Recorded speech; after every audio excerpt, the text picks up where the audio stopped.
starting with Tyler Glasnow. We know in the last outing he left with cramping, and it's something he's experienced in the past. Is there anything that maybe you saw with him in this last week that just continued to show that it's something that could be, it's not necessarily going to be a point of emphasis moving forward? He did an IV yesterday, just kind of getting his body hydrated. All the work leading up to today is good. So for me and the training staff, there's no concern going into the start, which is a good thing. With just kind of how yesterday's game was played out, kind of how are you hoping to see the group carry that over into today's game? I just like us being aggressive in the hitting zone. I thought yesterday the energy from the offense was really good. Certainly Roki threw the baseball well, but just want Tyler to set the tone with his ability and have the offense follow suit. But again, I like what we did yesterday. I thought we took good at bats, and just kind of up and down the lineup, it just looked much more fluid. Did Shohei click into something yesterday, or is there something that you sort of saw from his swings or his bats that maybe led to looking more like himself? Well, clearly I thought he stayed on the ball better, with evidence to riding out the changeup for the triple. I thought his first at bat, lining a ball to right center field was good as well. So I think he stayed on the ball a little bit better. I still think that there's more in there as far as kind of the balance with the swing, but yesterday was certainly a big step in the right direction. How much of that immediate time frame, after kind of turning list, was timing wise? How much of that was something that he had been struggling for a little while even before that? I think the combo. I think if I recall, he wasn't lighting the world on fire right before, and then you take a couple days where you're just being a husband and a father. So the timing out of sync makes sense, and so it's it takes time, and hopefully, like I said, he's turned the corner. But it was both. He wasn't really locked in prior either. What have you been seeing from Michael Conforto lately? I thought yesterday was better, albeit the results, he didn't get any hits, but I think there's a lot of indecision. I think you're seeing that with Mookie as well. A little too careful, and just kind of not being convicted in his hitting zone and what he wants to do at bat.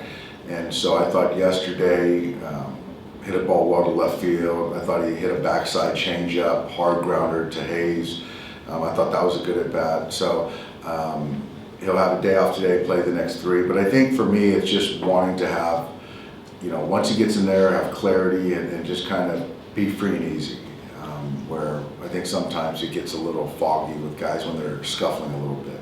What can you do to kind of get that conviction back? Does it take just reps, practice, or? I think it's just giving yourself the freedom to, not overthink things, being afraid to fail, being careful, and I think that we've seen it in real time with Andy over the last week, and he's just a different player now, and he's playing with much more freedom, and that's what you want from all your guys. Conforto's always been the kind of offense first guy. When the bat's kind of not going, do you sort of sense that a little bit more with him because you're pressing to get that going? I think that's part of it. His identity has been the bat. He's still getting on base. He's still seeing pitches, but I still believe that, getting pitches that you should move forward, that's a big part of having good at bats. And, whether it's Michael, whether it's Mookie, whether it was Shohei or anyone, Muncy, you still got to move balls forward when you get. But I do think that there's something to that because that is his identity, but just wants to free himself up and just be a baseball player. Okay, what's the status of Clayton? Where is he right now? Clayton, he is going to throw Tuesday.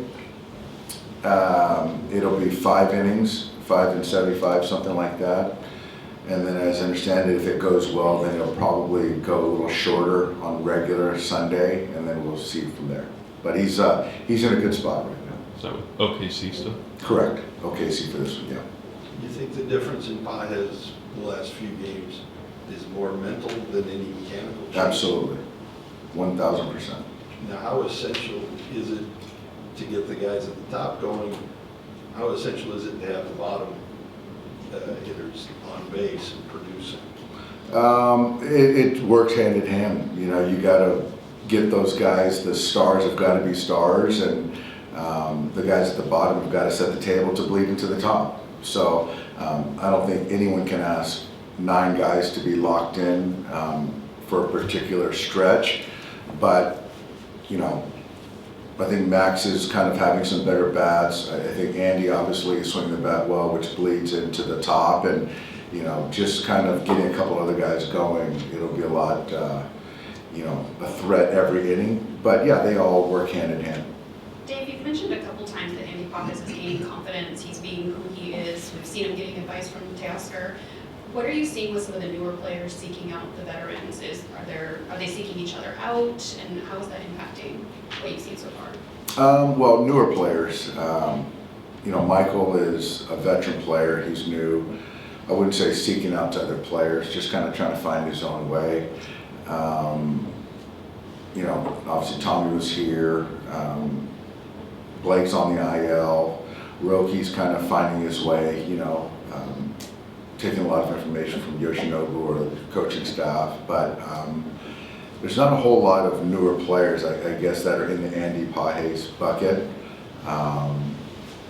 Unless you have a specific player that you want to ask about. More like young, I guess I should say younger players. So like as they're kind of coming up, like the Jack Dryers, the Andy Pappas. Yeah. They've got some stuff under their belt, but not. Yeah, you know, I think Jack Dreyer and Ben Casparius are sort of in that same bucket. You know, interesting, they've relied a lot on Josh Bard, and I think Vessia's done a really good job with Dreyer, and I think everyone loves Ben, and he's taken things from a lot of people, Blake Trinan being one. But we got a good support group for young guys, and it's good to see, and I think that's evident when you see young guys come in and play well. And I think that they're comfortable and very, very much contributing. You mentioned that Andy's change was mostly mental. What about his mindset you think helped him navigate through that rocky patch? I think that a big part of, you know, individual success is knowing who you are, and some people are mechanical based, and some people are sort of have an approach, have an idea what the pitcher's trying to do, and then go out there and be a hitter.